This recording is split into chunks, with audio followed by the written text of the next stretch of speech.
Okay, so this next question comes from Karen Zelansky, who's in my Meantime webinar. And at the end, I asked, are there any questions that people are left with? And this is one of the questions.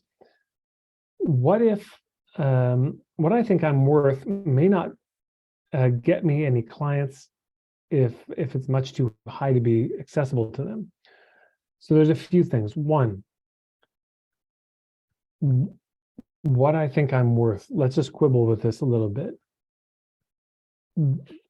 This is one of the major blunders, pitfalls, mistakes I think conscious entrepreneurs make, is getting very wrapped up in what I'm worth. Now, I know in some ways I'm quibbling with wording, but I promise you, if somebody meant something different, they probably would have said something different. And when people say what I'm worth, what they mean is me, personally, my own worth.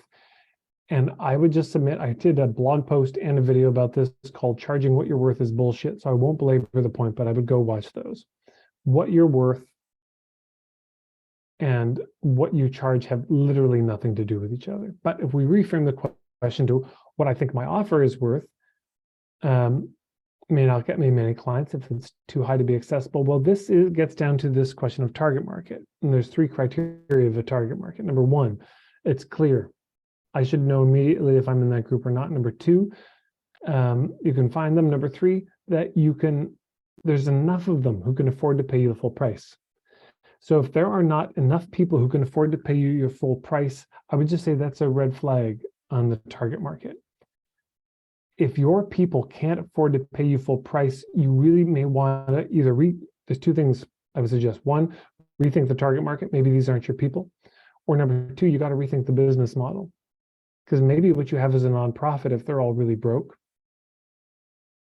Or you've got to think through the business model. Okay, maybe I'll charge the full amount for some and less for others. Maybe there'll be scholarship spaces. Maybe some of it will be pay what you can, or bartering, or sliding scale, or gift economy. But you want to think that through, because if you don't, what this will result in is you burning out and being bitter and jaded because you overgave. And the world doesn't need that. Yeah, that's not a sustainable approach. For some people, they really realize, oh, I have a nonprofit. That's what I've got to do. I've got to fundraise. The people won't pay. Or they'll pay a very nominal amount, but basically I'm going to fundraise so I can sustain myself while doing this. And hey, there's plenty of nonprofits in the world, so it's a viable model. Yeah, if it's too high to be accessible, and by the way, also too high to be accessible, which part? This is also where we come up with the whole sales funnel, the kind of ecosystem of your business where there's some things that are free. There's some things that are cheap.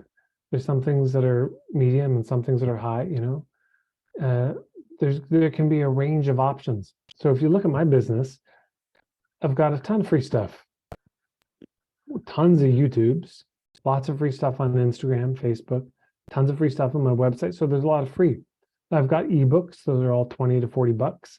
I've got $25 webinars that I do. And then there's one-on-one sessions with me. So those are 200 US for an hour with me. So that's another stage up. I have $100 a month for my membership. Over time that adds up. So there are various levels of things. I don't have any super high priced coaching programs at this point, though one may come. But that also keeps it accessible. And so good to remember, there's those sort of free, bronze, silver, gold. So free is totally DIY and not very structured. The bronze, still DIY, but you've probably structured it into a course, silver, that's going to be group stuff, and gold, that's the one-on-one. So if you're saying, well, oh my gosh, if what I'm going to charge for the gold level, not everyone can afford it, that's just how it is. Not everyone's going to be able to afford that. And again, you can do scholarships. That's another option you can do. But not everyone will be able to easily afford the gold level. That's just sort of course. Yeah. So those are some thoughts, Karen. Hopefully that's helpful for you. And thanks for coming to the webinar.